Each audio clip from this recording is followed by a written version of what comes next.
Samin manque de tout. On ne sait pas quoi prioriser. Mais je sais que moi, à mon niveau, depuis que je suis là, j'ai essayé de faire un calendrier, ou en tout cas de faire une priorité, par exemple, comment on appelle, l'éclairage public. Parce que quand vous venez à Samin, ce qui vous frappe le premier, c'est d'abord le manque d'infrastructures, le manque de beaucoup de choses. Mais la priorité, je l'ai donnée par exemple à l'éclairage public. Oui, au niveau du centre de santé aussi, nous avons beaucoup de problèmes. J'étais là-bas il y a 1 à 2 semaines. J'ai rencontré le personnel et le médecin lui-même. Donc, ils ont évoqué essentiellement un manque de personnel assez important, mais aussi un manque de médicaments. Donc, à ce niveau, je pense que nous avons une mairie qui n'a pas assez de moyens, mais je pense que nous allons louer le partenariat avec le ministère de la Santé, avec d'autres personnes, pour essayer de voir comment il faut appuyer le centre de santé de Samin qui a été construit depuis plus de 10 ans, 15 ans maintenant et qui a commencé à fonctionner dans moins de 5 ans, mais qui manque aussi de personnel. Oui, donc malheureusement pour nous, nous sommes très très loin des centres de décision comme Dakar, mais il faut dire que aussi nous sommes entre deux pays, par exemple comme le Sénégal et la Guinée-Bissau, et toutes ces populations viennent par exemple se soigner à Samin.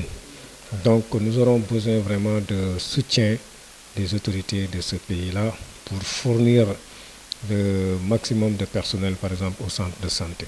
Pour l'éducation, je pense que là aussi, il y a des problèmes. J'ai fait le même jour la visite donc, du centre de santé et du lycée. Et là, ce qui est problématique déjà, c'est que le lycée et le LSM sont tous logés dans le même site.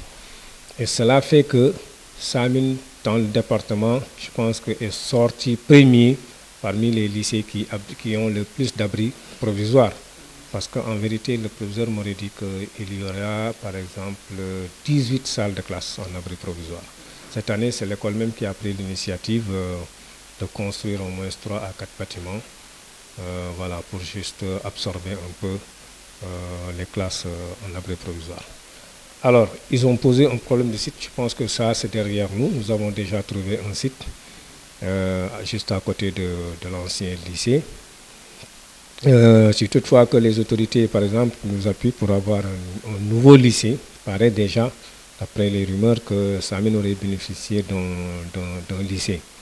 Donc là aussi, en tant que maire, je confirme que Samin a un site déjà pour là où on pourra construire, par exemple, un lycée. Si toutefois que les autorités sont dans les dispositions. Donc vraiment, nous voulons séparer le lycée du CM. Maintenant, laisser le CM sur place et le lycée pourrait être construit ailleurs, parce que déjà le site a été trouvé. L'emploi des jeunes, bon, ça c'est le problème de tout le monde. En fait, malheureusement, vous voyez que maintenant c'est toute cette jeunesse-là qui s'emploie, par exemple, à la conduite de Jakarta, parce qu'il n'y a pas d'emploi. Bon, au niveau de la mairie, on ne peut pas faire autre chose. On ne peut pas faire autre chose. Peut-être que maintenant, ce qu'il faut faire, c'est créer encore le partenariat avec d'autres ONG, d'autres structures, pour essayer d'absorber ce manque-là. Mais en vérité, il y a un manque très très important d'emploi dans le département ou même dans la région. Et ça fait qu'aujourd'hui, les jeunes, à part le Jakarta et les noix d'anacarde, par exemple, les jeunes ils sont obligés d'aller, par exemple, à l'immigration clandestine. Et ça c'est extrêmement dangereux. Bien sûr, on va trouver des partenaires avec qui travailler dans différentes activités. Par exemple, à Samin, on est en train de s'activer autour d'un projet qu'on appelle Agropole Sud, qui peut-être va voir un jour à partir de 2023 et peut-être pour Samin avant 2023.